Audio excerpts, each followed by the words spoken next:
నిన్న బీఆర్ఎస్ వాళ్ళు రేవంత్ ఇంటిని ముట్టడించినట్టున్నారు. రక్తం ప్యాకెట్లతో రేవంత్ ఇంటికి వెళ్తున్న బీఆర్ఎస్ నేతలను అరెస్ట్ చేసిరట.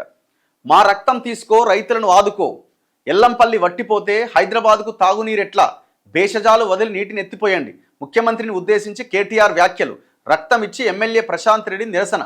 రక్తం ప్యాకెట్లతో రేవంత్ ఇంటికి వెళ్తున్న బీఆర్ఎస్ నేతలను అరెస్ట్ చేసిరట. ఈ రక్తం ప్యాకెట్లు ఎందుకు వచ్చింది, రక్తం ఎందుకు వచ్చిందంటే ఒక రిపోర్టర్ అడిగింది మొన్న ఇంటర్వ్యూలో, ఏం సార్ మరి ఇప్పుడు వాళ్ళు ఇట్లా అంటారు అట్లా అంటారు అంటే, వాళ్ళ రక్తం తెలిసి రైతుల పొలాల మీద రక్తం తెచ్చి రైతుల పొలాల మీద వెళ్తే అప్పుడు పంటలు పండుతాయని ఏదో స్టేట్మెంట్ ఇచ్చిండు. సో అందుకే వీళ్ళంతా రక్తం ప్యాకెట్లతో పోతున్నారు. ఇప్పుడు కేటీఆర్ ఇంత మాట్లాడుతుండు, మరి అదే KTR national dam safety authority గురించి ముఖ్యమంత్రి చెప్తున్నాడు కాబట్టి అదే నేషనల్ డ్యామ్ సేఫ్టీ అథారిటీకి నువ్వు లేకెందుకు రాస్తలేవని రేవంత్ రెడ్డిని అడగడంతో పాటు మీరు వెళ్ళి కంప్లైంట్ చేయొచ్చుగా, మీరు వెళ్ళి రిక్వెస్ట్ లెటర్ ఇవ్వచ్చుగా.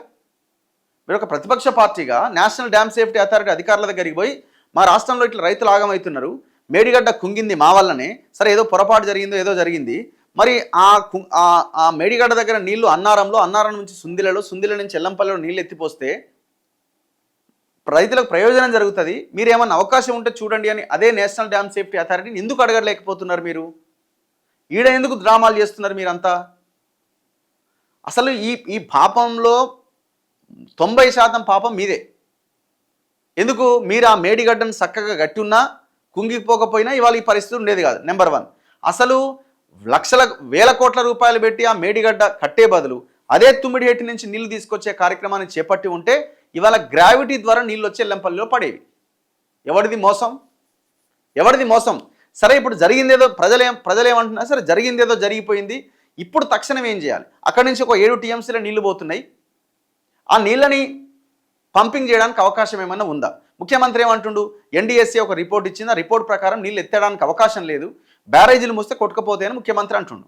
మరి ముఖ్యమంత్రి నేషనల్ డ్యామ్ సేఫ్టీ అథారిటీ ప్రతిబంధకంగా ఉంది అని చెప్తున్నప్పుడు మీరు అపోజిషన్ పార్టీలుగా ఉన్న మీరు ముఖ్యమంత్రి యొక్క వైఖరిని ఎండగట్టే విషయంలో ఒకవేళ ఆయన మాట్లాడింది తప్పని అన్నప్పుడు మీరు అదే ఎన్డీఎస్సీ దగ్గరికి వెళ్ళొచ్చు కదా, ఎందుకు పోవట్లేదు?